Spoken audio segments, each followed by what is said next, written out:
बुजुर्ग थे शाह बकीउद्दीन इब्न मखलद। वो कहते हैं मुझे पता चला कि इस दौर में नबी करीम अलैहिस्सलाम की हदीस जो सबसे बेहतरीन पढ़ाते हैं वो इमाम अहमद बिन हम्बल है। उनको हुजूर की हदीस से जो खास शगफ है वो किसी और को नहीं। कहते हैं मेरे दिल में लौ लग गई, हालांकि मैं अमीर घराने से था। मैं कश्ती में बैठा इमाम अहमद बिन हम्बल के पास आने के लिए, रास्ते में तूफान आ गया, कश्ती हिचकोले खाने लगी। किसी तरीके से एक जजीरे के साथ जाके कश्ती लगी, टूट गई, बिखर गई। मैं जजीरे पे उतर गया, और भी कई लोग थे। एक महीना वहां रहना पड़ा। बारिशें खत्म हुई, मौसम ठीक हुआ, एक कश्ती दिखाई दी आती हुई। फरमाते हैं कि वो उस कश्ती में मैं बैठा, दोबारा बगदाद गया। मुझे सफर तय करते 2.5 महीने गुजर गए। वो जजीरे पे महीना पत्ते खा के भी गुजारा करना पड़ा। निकला था इल्म हासिल करने।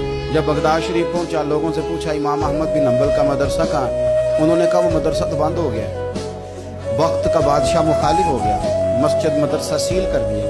इमाम साहब कहाँ है? कहा घर के अंदर कैद हैं। उनके घर को सब जेल बना दिया, चारों जानिब पुलिस खड़ी है। और वैसे भी बगदाद में कर्फ्यू, हर चौक चौराहे में पुलिस वाले खड़े। शाह बकीउद्दीन कहते हैं इतना कुछ सुनने के बावजूद भी मेरा जज्बा ठंडा नहीं हुआ। वो महीने में सफर की सोबतें, वो सुना था कि आस्ताना यार दूर है, पर हमने भी ठान ली थी कि जाना। वो सुना था कि आस्ताना यार दूर है, पर हमने ये ठान ली थी कि जाना जरूर है। कहते पहुंच गए। अब पता चला कि कर्फ्यू है, सड़कों पे पुलिस खड़ी है, गलियों में चौकों चौराहों में पैरे हैं। इमाम साहब तक तो जा कोई नहीं सकता। कहते मैंने एक शख्स की मिन्नत की, मैंने कहा किसी तरीके गाड़ी बता। कहने लगा मैं इशारा भी नहीं कर सकता, सख्त हालात है। वो कोई तरीका। मैंने जब ज्यादा तड़प के कहा तो वो शख्स कहने लगा मैं उनके घर के करीब तुझे ले जाऊंगा, गुजरते वक्त सिर्फ आंख का इशारा करूंगा। कहते मैंने कहा ये भी ठीक है। उनके घर के तेरी तलाश में फिरे ना हम जंगल पहाड़ और दश्त में। उनके दरवाजे के करीब उसने इशारा किया। शाह बकीउद्दीन कहते हैं कि मैं घर दे के आ गया वापस। अब मैं सोचने लगा कि कैसे इमाम साहब तक पहुंचना है। बड़ी तजवीजें सोची, बड़ी तजवीजें, काम वाला बन जाऊं, फेरी लगाने लग जाऊं। फिर सोचा कि अगर मैं कुछ बेचूंगा रेडी पे रख के तो कोई खरीदने निकलेगा, कोई नहीं निकलेगा। किस तरह करूं, क्या करूं, बड़ी सोचें। बिल आखिर मैंने तय किया, अल्लाह अकबर। मैंने ना कपड़े फाड़ लिए, इमामा उतार दिया। फरमाते हैं कि एक प्याला मिट्टी का खरीद के गले में रस्सी से बांध दिया। और इमाम अहमद बिन हम्बल की 3 गलियों पीछे मैंने दरवाजा दरवाजा सदा लगानी शुरू की, फकीर हूं, अल्लाह के नाम पे लेने आया हूं। कहते एक एक दिनार मांगते मांगते मांगते मांगते आजम यार मनौन दिखाता रसा की बेस बताए। कहते हैं मांगते मांगते ना मैं इमाम अहमद बिन हम्बल के दरवाजे तक आया। अमीर घर का बच्चा था, बड़े पैसे जेब में होते थे। इमाम के दरवाजे पे सदा लगाई, कोई है अल्लाह के नाम पे देने वाला? कहते वो नूर भरा दरवाजा खुला। एक गोरे मुखड़े वाला, सफेद दाढ़ी वाला, सोने इमामे वाला, चमकदार आंखें, नूरानी शबाहत।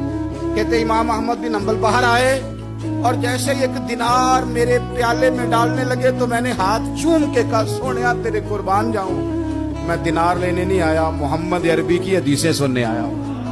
कहते इमाम की भी आंखें खुल गई। कहने लगे इस हाल में आजम यार मनौन दिखाता साकी की पेश बटाए का हुजूर क्या करता, यही एक तरीका रह गया था। मैं तो कहाँ से चला हूँ, कहाँ पहुंचा हूँ, क्या करूँ?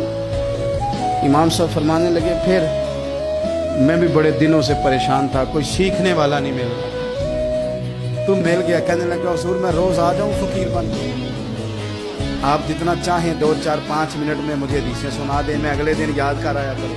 कहते 2 साल लग गए। शागिर्द कहाँ मिलेंगे ऐसे, कहाँ मुरीद मिलेंगे, गुजर गया दौर। कहते हैं कि मैं ना हर रोज फकीर बन के जाता, 3 गलियां पीछे मांगना शुरू करता, कुछ हक ना करे। 2 साल दरवाजे पे जाता, आगे प्याला करता, इमाम एक दिनार डालते और मुस्तफा की हदीसें सुनाते। कहते हैं हालात बदल गए। 2 साल के बाद हुकूमत बदल गई, इमाम का मदरसा बहाल हो गया, रश हो गया। बादशाह बड़ा अकीदतमंद था, जो नया आया उसने बड़ा करके इदारा बना के दिया। जिस दिन मैं गया तो रश लगा हुआ था। कहते हैं हालात बदले तो हमने भी कपड़े बदले, हमने भी कपड़े बदले, हमने भी दोबारा से दस्तार बांधी।